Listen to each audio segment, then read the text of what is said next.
Yeah, I killed a lot of people right there.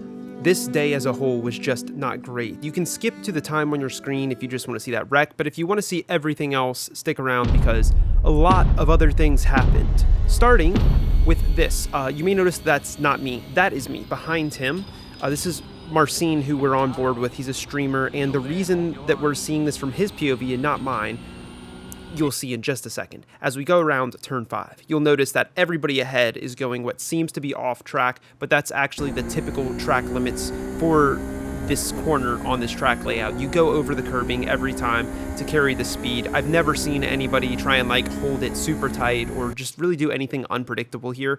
It also says keep to the left on his screen, so he knows that there's somebody on his right side, who happens to be me. Now, unfortunately, MANSKE is going to try to be the first person ever to take a different line through there, and he's going to give me wheel damage, which I would have to suffer through the entire race, and then say this. Ja pierdolę, co za kurwa debile. I think I left him plenty of room, but regardless, we ended in P11, just kind of trying not to fall down too far, and we actually still gained a little bit of iRating, so it wasn't all that bad. I didn't save the replay though because I was pretty upset, and I kind of just wanted to forget about that, which is pretty much how all of these races go. But once I understood that it was going to be one of those days where I just died over and over again, started saving the replays. Because I think you guys enjoy seeing the death and the suffering. Now you'll notice that on our second lap of qualifying, which we are on board with right now, there is no bus stop on the very long straight on Watkins Glen. There's also no boot, which is where you would turn left right here. Now we make an overcorrection going through turn 5 and invalidate our qualifying lap, which is really unfortunate. We did get a first qualifying lap in, so we had a valid lap, but it was not nearly as fast as our second one would have been because the tires really get into the better grip window during your second lap. So we are all of the way down in P14 with a 107.769. And my goal here was to make it through to the end, gain a little bit of iRating, almost end up dying immediately as 2 people do not start, one of them being the car directly ahead of me. And as I go around him, I actually picked up a 4 times as iRacing says that I made contact there. Now, car number 15, this is going to be a big player in this race. He finds his way up the inside of me as we go down the straight, and we're going to go side by side through turn 1 on the first lap, on board with MANSKE, who just happens to be the car behind us, and you'll get a good shot of me kind of settling back behind car number 15, actually lifting up the S's to make sure that I get behind him. It's not really a problem to lift down at the bottom of those S's because you have a ridiculously long straight here, so just sitting in slipstream will get you back up to speed pretty well. Trying to get this guy to open up the corner so I could go onto the inside. He reacts to it a bit late though and holds the inside off, which is fine. Combination of the car ahead of me braking early and me trying to go slightly deep there so that I can hold the outside. It led to some contact, as you saw. And now car number 15 finds himself side by side with the car ahead. MANSKE, who is that streamer that I showed you the clip from earlier, is right behind us. I'm pretty wary of this and not going to do anything crazy. If he goes for a move, there's not much I want to do to stop it because I just don't want to die. And staying with that theme of not wanting to die, I had made up my mind that I wasn't going to attack the car ahead of me too viciously because I saw him make that reactionary block on the back straight.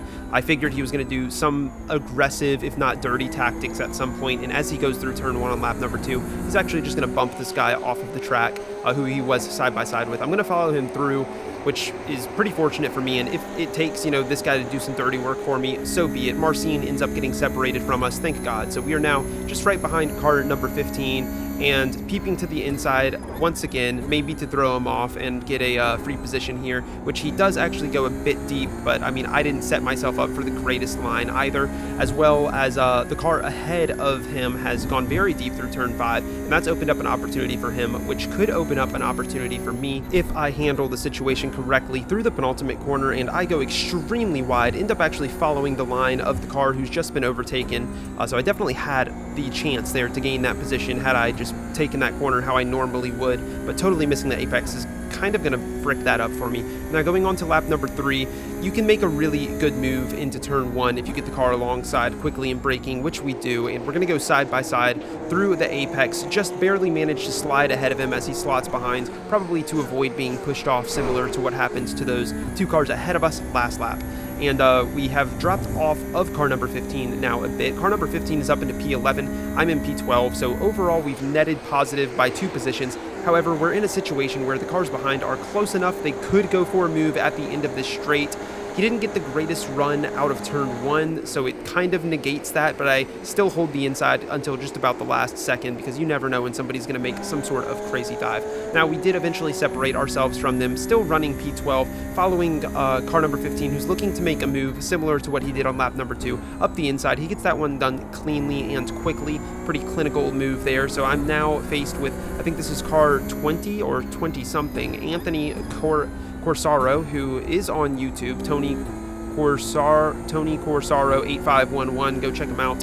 Through turn number 5, we got a pretty good run, and I feel like we need to make this move happen quickly because the car ahead has already separated himself by almost a full second, and we're going to look up the inside of the penultimate corner. Really a good place to get a move done because it's very difficult to hold it around the outside, so most of the time people will back out, which is what he does, and we now move up into P11, and it seems car number 15 has already made his way up into P9, maybe looking at making a move into turn 1. I don't think he ends up following through as he tucks behind, and then as he does that, somebody goes firing off the opposite direction into turn 1, and we'll take a look back at how that happened. It actually had nothing to do with him, I don't think, as he looks to make, the car ahead, I guess, defends. He tries to open it back up, brakes slightly late. Maybe the car inside broke a little bit early, but there was definitely contact, and he gets the short end of the stick with that one, flying off, promoting us up into P10, and believe it or not, we are actually in the lead group here, so it's one massive group all of the way from our current position to the lead of the race. Car number 15 defending the inside of the straight as the car behind had a huge run on him due to that slipstream,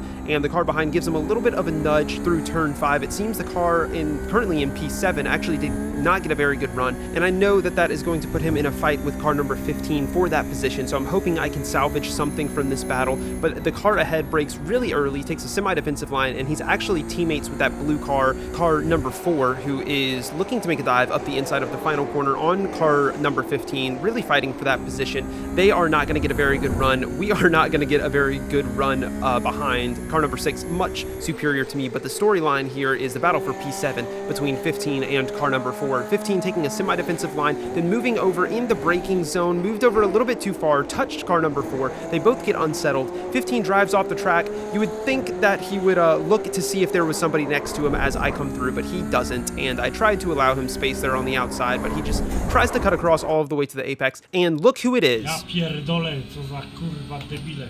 Of course, Marcin gives us the killing blow. Not that it mattered. We were already very, very dead at that point. And let's take a look back, just try and dissect it a little bit. The initial incident, I would say, racing incident, probably fault of car number 15 as he did move under braking to the outside.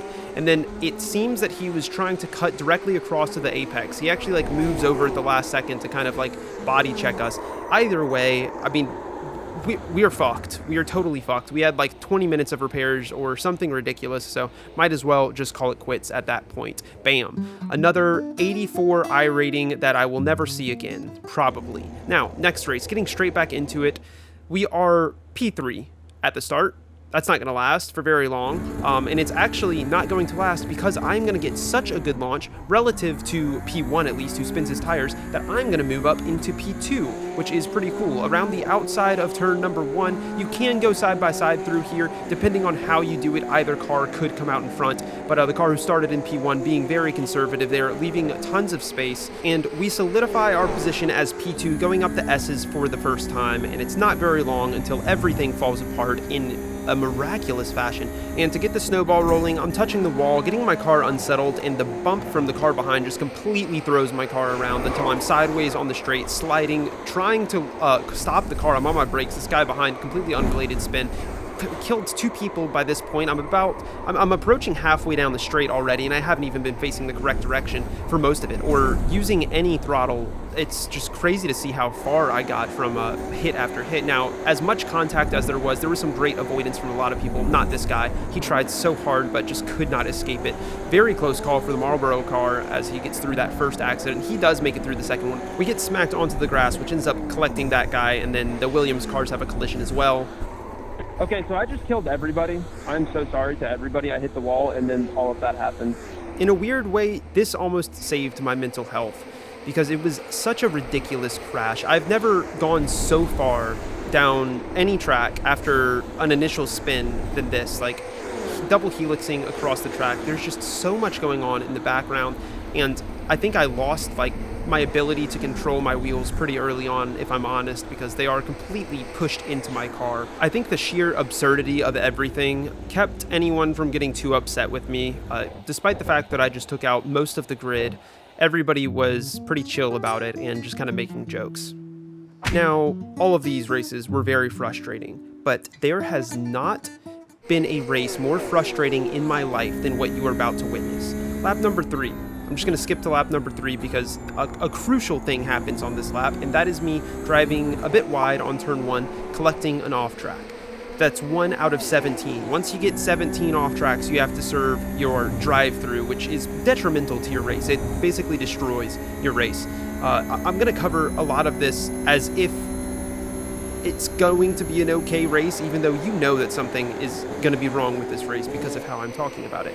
Now, that yellow Rexy car behind is really going to be the problem here. Car number 4, I'm looking to go around the outside of him on turn number 5 to take the lead, and it looks like I'm going to actually get that move done.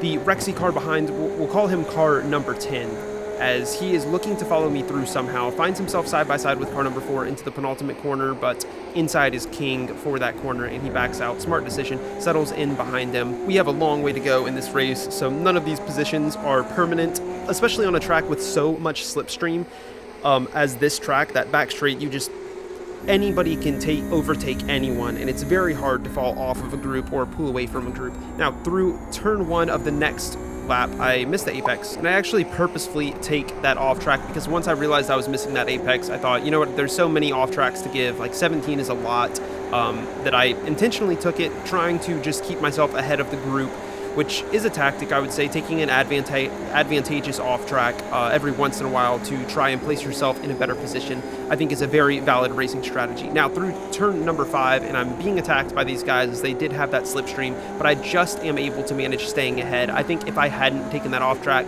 I would have had a bit of a harder time actually maintaining that position right there. Now, they're side by side behind, and this is perfect. Perhaps they could end up fighting and falling off of me, but car number 4 ends up settling behind through that penultimate corner, similar to what 10 did on the previous lap, and same reaction from me. I think that's smart racing from the car who backed out especially, but both cars really, because they are now still in contact with me as they have the slipstream and are within shouting distance of getting a position from me. Car number 10 looking to go around the outside into turn number 5, holding me pretty tight, not as tight as I was kind of forcing myself, but he did still definitely have his car on the inside of the track to make sure that I couldn't push out as wide as I would have liked to. Now, I still am able to maintain that position, so I know that this race is going to be a lot of attacking and defending, mostly defending from me, as I can't really attack anybody being in P1, but he hits me on the rear end with like just a lot of force, ends up giving me a 4 times for contact, which it's not that bad. We're at 7 as we ended up taking another off track somewhere, so still a long way to go before we get a drive through. But lap number 11, he does it again. If you guys are going to be bump drafting somebody, you should try and lift right before you hit them. Now, the car behind him ends up running into the back of him there, and that kind of separates them from me for a little bit. So I had some laps to run with clean air, and I was just really hoping, 11 incidents now, we'll make it 12 because I just went off the track again. I'm starting to feel the pressure of I might get a fucking drive-through. It's lap 16 of 23. I'm typically not too worried about off tracks because this never happens, but believe it or not, he's going to do it again. That puts us 1 incident point away from a drive-through. Guys, if you hit somebody trying to bump draft and give them a 4 times, I understand it, and just next time, you lift, you try and do something differently.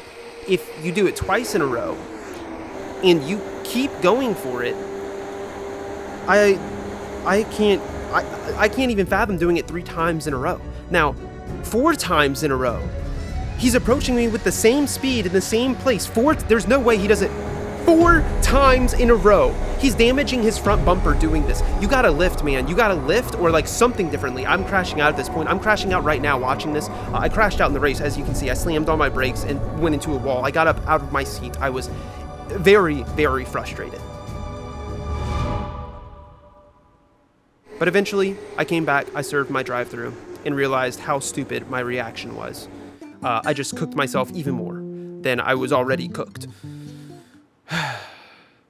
Now I want to end this one with a good race. I don't want to leave the taste in your guys' mouths of all the shit that's happened already. Let's end on a positive note. I'm going to drive into the wall during qualifying. That's going to invalidate my second lap once again. So I'm going to have to go with my first lap time, which wasn't fantastic. 107.47, only 0.2 off of pole, but still so many people ahead of us. We've got like 7 people. We're starting in P8, so a lot of people ahead of us and a lot of room to go. William C. Rasmussen is not currently on the grid yet, but he will be. He's starting directly ahead of us. That is our teammate. You can see that he's in the alt livery. Pretty sexy there. He's got a white one so that you guys can tell us apart. Joey was not in this race, just me and Will. I'm in the black, he's in the white. Lap 1, let's get it going. Now into turn 1, a lot of shit is gonna pop off right away. We've got a McLaren driver on our right side. Of course, I don't think that guy is a real McLaren driver, but Ryan Sharpless, who's in the Dirk Shootin' livery, who we were also on voice with, is going to run into the back of this guy who was, I don't know. They both go spinning out. I think that was probably more Ryan than anything else there. They go flying backwards across the track. We managed to get through there safely by taking a lot of that escape road and sacrificing quite a lot of speed. Now, the wrecking is not quite done because as we approach the top of the hill, Will, who has some sort of damage, is not going to get his car turned. He's in the wall. We all had to lift for that except for car number 6, who comes flying up from behind. He's got a full run here, a lot of speed, at least comparable to myself and car number 18, and they don't get along too well here as they both kind of move towards each other, and then they make contact twice in a row, eventually sending car 18 to the side there, on board with this guy who almost got wiped out. He had to lift though, and that opens up an opportunity for the monster car, who is going to start a gangbang. Car number 6 in the middle and walks out of the hotel room as the only survivor, the other 2 off onto the side of the track, and we are now up into, I don't even know. We have Will behind us. We're in P8. Okay, so we're back where we started, which is fine. We're a bit far off of that group ahead, but this could have been much, much worse. Already, there were so many opportunities for us to die, and I am feeling extremely lucky to be alive. Diego, the car ahead of us, car number 7. We have a really, really good, car P7. He might also be car number 7. I can't quite see from this angle, but through turn number 1, we are going to take it pretty reserved. I'm really just focused on that exit. It doesn't even need to be a great exit because I have so much slipstream from Diego. As a matter of fact, sometimes it's better to not get a great exit, put a slightly bigger gap between the 2 of you, and then, well, it's not going to matter in this instance because he runs into the wall and we get through anyways. I think that is a situation where if I was right on his tail, I probably would have died or killed him because he lost some speed there, and I had just enough of a gap to be able to maneuver my car accordingly and to take that position. He goes very deep into turn 5, and I'm hugging the inside, able to find myself getting around there a-okay, and as a matter of fact, he was car number 7 in P7. How matching that was. Anyway, Will was not able to get around Diego with me, so he's going to be left to fight Diego on his own as we cross through the penultimate corner, about a second away from Marcos ahead, so we are within slipstream range, which is extremely crucial on this track. You tend to kind of make up time anyway because the cars are oftentimes fighting, but the slipstream helps quite a lot. Now, lap number 3, and we're on board with P6. This is the car ahead of us as P5 and P4 are fighting for position around turn 5. Very, very wide from the black and yellow car there, who falls from P4 all of the way down to P6, and we are now approaching him with a tremendous run, quite a lot of speed. Don't think we're going to catch him here, but as we go into turn 1 on lap number 4, we're going to be pretty well asserted as part of this train that's happening ahead of us, all of the way up to that McLaren car in P4, who is only 1.3 seconds away from us. So we're all getting slipstream together, which means it's a bit harder to overtake as one of the cars in the back of the train, but it also means that you'll be doing faster lap times overall. My times should come down as long as I'm not having to really compromise corners for the car ahead if he overslows into something or something of that nature. Now, lap number 5, car ahead massively missed the apex there. Doesn't really affect you all that much, but I do think that he kind of tried to get that car on track and didn't just lean into that off track, so he kills his run a bit. It's not huge, and he has that slipstream from the cars ahead, but I am significantly closer to him than he is to those cars, so I should have somewhat of an advantage. On top of that, I have it kind of made up in my mind that I'm shipping this regardless. I mean, we were definitely close enough to make a dive anyway, and we're going to go for it. He looks to go around the outside and try and hold that position, but don't think it's really going to happen for him as he goes a bit deep, and we slide up into P6. Now, that lead group not too far up ahead, and that was kind of my goal, and you'll see me play into it a little bit. It's lap number 6 here, so we have a ton of time. Will is still battling with the car who kind of separated us when we left him, and he's also still running into walls as he has some damage on his car, really affecting his straight line speed, which kind of kills your opportunity to make positions in a race like this, on a track like this, that is, where it's so much focused on the top end of your car. Pushing Marcos Santos there, as I'm really hoping that he could catch the car ahead, and well, my decision changed pretty quickly there. Before I could finish what I was saying, he went deep into turn 5, and I decided, let's try and make this work.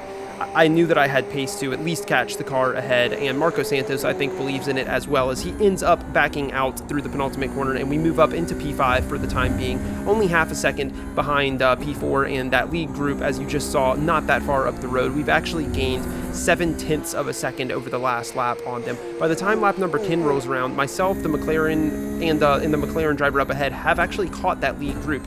The car that is way ahead that you might have spotted just a minute ago is actually a lapped car, but us 5, from myself to Eduardo, who is that yellow and green car at the front. And being the car in the back, I have a lot of opportunity to chill. Marcos is 2 seconds behind me. As I'm back here chilling, the leaders are actually fighting over the lead of the race. A dive from car number 5 into turn 5, and Eduardo looking for the switch back through there. It seems like he's executed that pretty perfectly. The car, who's now in P2, goes off track there, collects some cones, ends up having the inside for the penultimate corner, but is way down on speed, and he's going to end up backing out there and settling behind.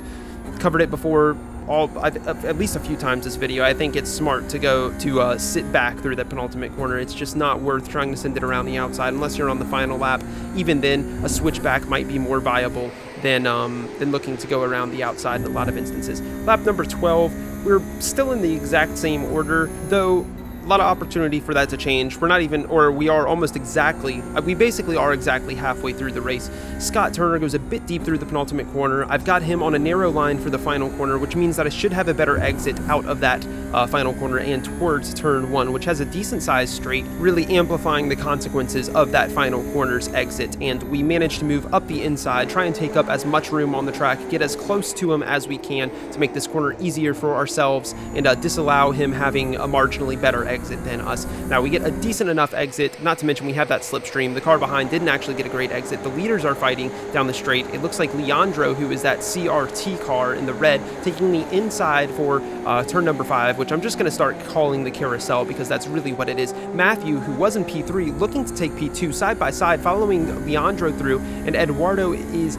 going to just about have the inside. It's going to be tight. Matthew might be able to cut across in front of him. Perhaps not. It looks like Eduardo still has a wheel alongside, and Matthew's going to back out. Smart driving there. Everybody gets slowed down from that. I'm on the tail of him, but I'm not looking to make a move into the final corner. I would rather do something into the first corner of the next lap or the carousel at the end of that very long straight. Lap number 14, and everybody is all over the place. As I am following them through on the outside, they end up kind of all bumping each other at the same time, so it slows them down. I pull to the inside, and I've got a pretty big run here, flying up the inside, braking just about as late as I can, and trying to keep my car on the inside still. Eduardo turning in a little bit early, as well as me kind of diverging off of that super tight inside line, so we did make contact there. Nothing dramatic. Fortunately, nobody was killed. And Eduardo now finds himself in P4 as Matthew followed me down the inside, but Eduardo's going to make that move up the inside of the penultimate corner. They're actually going to go side by side here, and Matthew might be able to hold that around. It's very tough to, and his car gets unsettled as he rejoins the track over that curbing, and he's going to settle into P4. So we have Eduardo behind us, who is a driver that is, he's very quick, but I've seen some sketchy things in terms of the cleanliness of his moves in the past, so I was wary of that. Not to mention, I'm still kind of riding the PTSD of my past 3 races where everything just went wrong constantly. Trying to focus back in on this race, and I'm following Leandro. He has no slipstream. I should have a huge advantage here at the end of this straight, and I've got just about the perfect spacing and timing for this run. You kind of want to make the move around when the bus stop starts, which is exactly right here, and he is on the outside, so he really did not want this position, which couldn't be a smart thing. I mean, this is a track where P2 often has an advantage as long as you're able to execute. You should basically be able to have a really good chance at winning if you go onto the last lap as P2, similar to Daytona or a lot of these tracks that have huge slipstream opportunities. I guess just huge straights, which are basically opportunities for slipstream to make a move happen for you through the final corner. And I'm actually able to separate myself pretty well through the corners of the track, and even into turn 1 you'll see me pull a little bit of a gap as I'm getting on throttle, I think a bit earlier than Leandro behind, but it's not really going to make any difference in the long run, because although right now it looks like it's probably a 6/10 gap, yeah, about a half a second gap, by the time we reach the end of the straight it will have already fallen down about 2/10.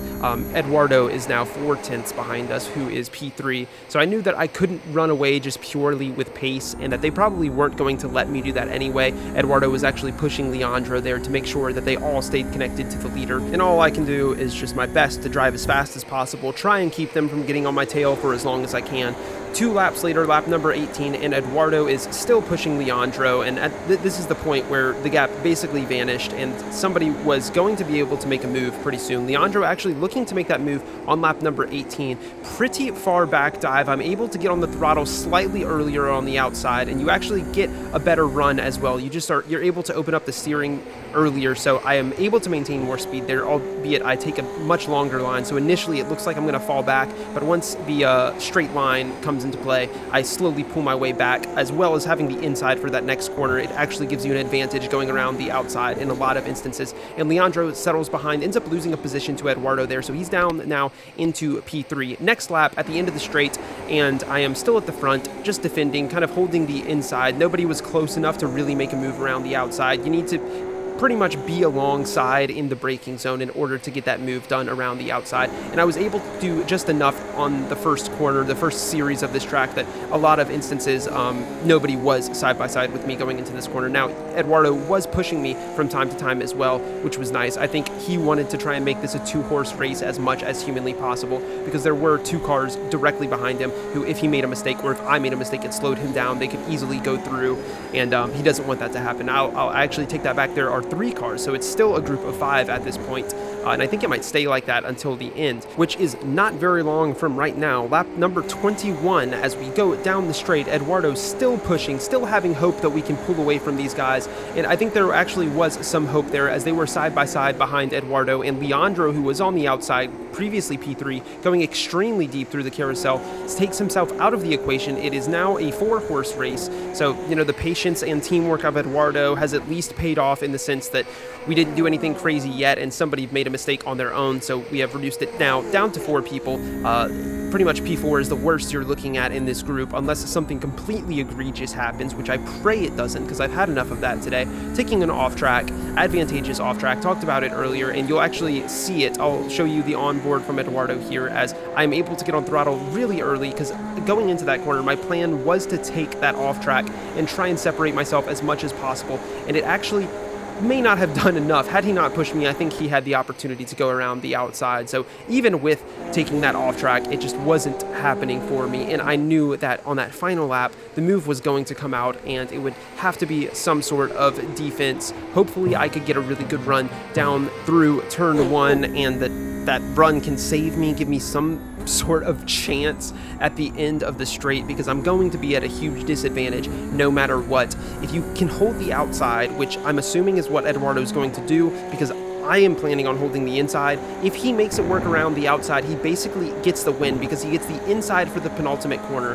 and it's just, once you have the inside for the penultimate corner, you're pretty much done with the move. Now he is flying up towards us, pulls to the outside, but he holds it tight enough so that we aren't able to pull out and get a very good entry to this corner. You can see the space between us, which is going to really give him an advantage here, but he still goes a bit deep here. If we get on throttle early enough and avoid sliding, which we just about do there, we are able to pull ahead before we exit that corner completely. However, he's going to have a better run, as he had that outside line, and I should be defending the inside of this corner, and I actually do, but even with me defending the inside, he just says, fuck it, I'm forcing it, goes through the grass, bumps us on the rear end, and I don't want to die, so I pull to the outside, and he's going to get that position. Unfortunately, I actually get a little bit of a slide through there as well, so now I find myself on the inside for the final corner, which is actually not where you want to be. You can open up your steering earlier on the outside, and you can carry a bit more speed towards the line, and you can actually see the run is slightly superior for Matthew there. We run towards the line and finish that one in P3 after leading for so much of that race. And I think my biggest mistake there was just leaving enough room on the inside of the penultimate corner that he even had the thought to do it. Nonetheless, really fun race, and I'm happy with the result. I'm happy we didn't die, truly, and just as a bonus, we got double green, which is always great. iRating and safety rating. If you guys enjoyed this video and want to see more, click on the playlist in the description, the video on your screen, and subscribe.